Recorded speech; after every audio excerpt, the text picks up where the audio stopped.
Hoje o assunto é humanismo cristão e dentro dele a antropologia filosófica personalista. Jacques Maritain, Emmanuel Mounier, Carol Wojtyla. Nós sabemos que com o advento do cristianismo vem à tona a singularidade da pessoa humana e ao mesmo tempo sua vocação à universalidade.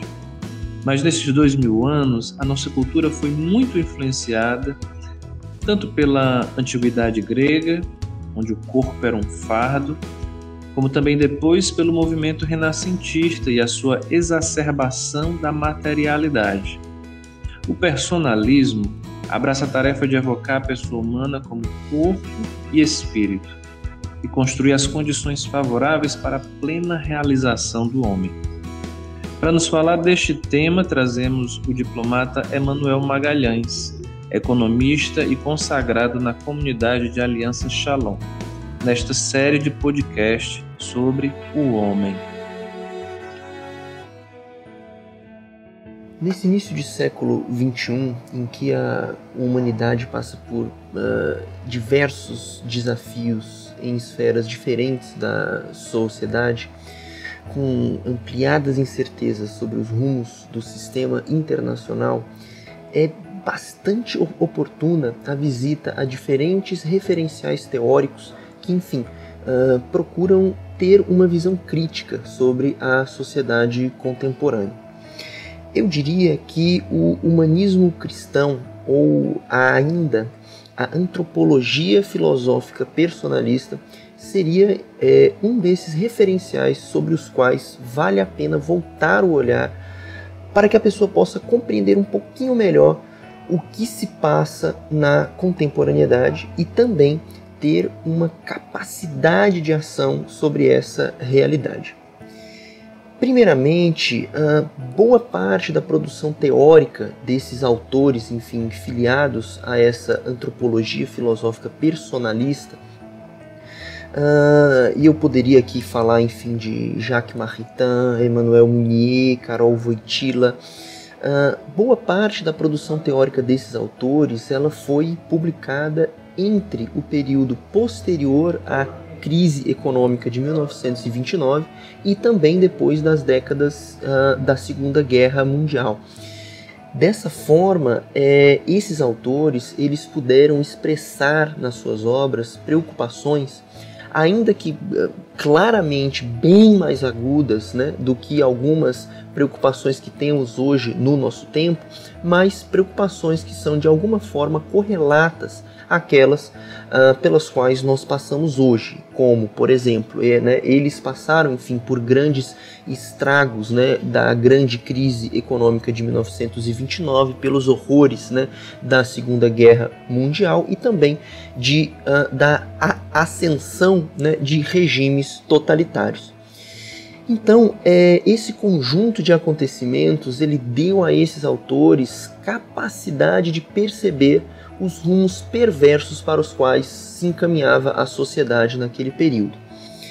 Mas o centro da crítica, né, desses autores ou dessa perspectiva humanista cristã não era, né, a estrutura daquela sociedade, mas baseados em princípios antropológicos cristãos, eles puderam perceber que o centro dessa análise social deve ser a pessoa humana. E como categoria basilar, a pessoa humana, enquanto categoria, né, de análise, ela não somente permite, né, essa compreensão da sociedade, mas também caminha, enfim, para a transformação dessa sociedade. A noção de pessoa humana na história da sociedade ocidental, ela não se desenvolve suficientemente bem até o advento do cristianismo. Nós podemos dizer que durante a antiguidade o indivíduo era quase que completamente absorvido pela família e pela cidade. O critério social determinante do valor de cada pessoa, por exemplo, na civilização grega, né, muito marcada pelo patriarcalismo, era basicamente a posição na família e os graus de parentesco, né? A polis grega, ela resumia a existência de uma pessoa, enfim, a sua participação política na cidade, a sua cidadania. E para os gregos, a existência material era entendida como um fardo, né? E essa realidade se mostra, por exemplo, por meio da relação da sociedade grega com o trabalho, né? O trabalho braçal era relegado aos escravos, enquanto aos cidadãos, né, o essencial, digamos assim, para a sua existência era a dedicação ao ócio, né? Então era uma sociedade que de alguma forma negava o corpo, e nessa negação para o corpo se era capaz de atingir o espírito, né? O advento do cristianismo, né, é muito relacionado também ao seu caráter duplamente associado a uma dupla negação dessa concepção de pessoa ou de indivíduo, né, enfim, da polis grega. Por quê? Porque, primeiro, nós temos tanto um caráter universalista, né, do cristianismo, e também essa singularidade, essa ideia, enfim, de que cada pessoa, enfim, carrega em si algo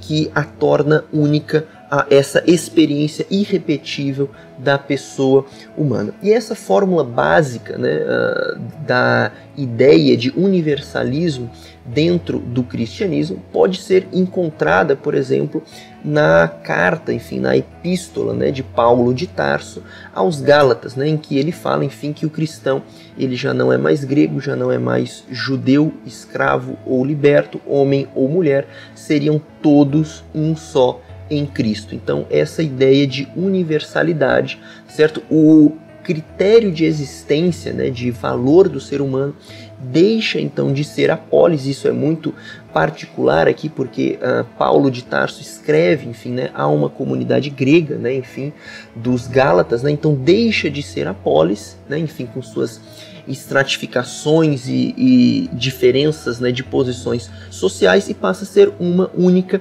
referência, que seria, enfim, Cristo.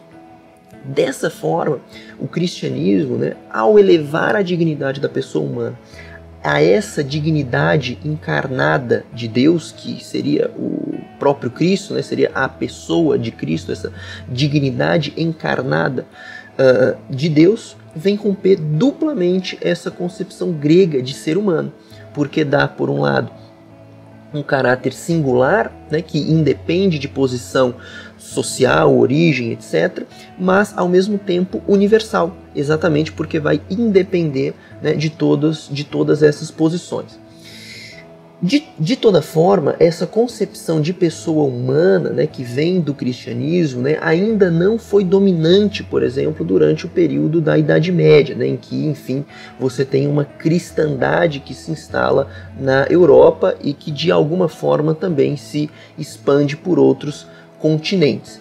Então a ideia, né, ou as ideias da antiguidade ainda pesam muito sobre a realidade social do mundo medieval, que de alguma forma ainda dilui, né, essa singularidade da pessoa humana, muito ainda influenciada por esses critérios da antiguidade.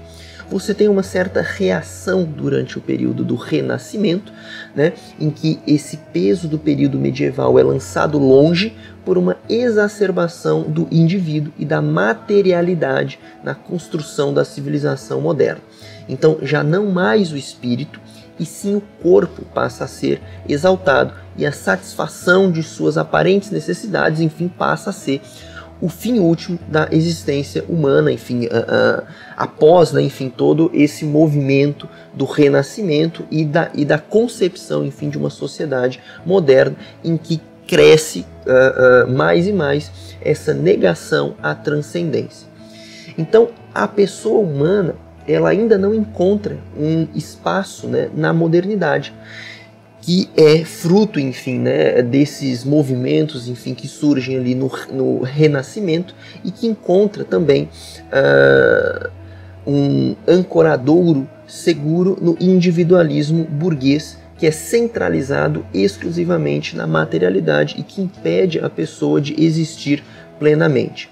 O personalismo, dessa forma, abraça a tarefa de evocar a noção de pessoa humana, de ser humano como corpo e espírito, em meio a essa sociedade moderna, enfim, que é o reino do indivíduo, em que ainda habita uma espiritualidade desencarnada e muitas vezes ausente, e a grande ideia, né, enfim, o grande propósito, né, desses filósofos, né, enfim, ou dessa antropologia filosófica personalista é, na verdade, construir condições favoráveis para a plena realização da pessoa humana em um movimento de personalização, de resgate da perspectiva de que a pessoa humana é corpo e espírito nesse caminho para humanizar a humanidade.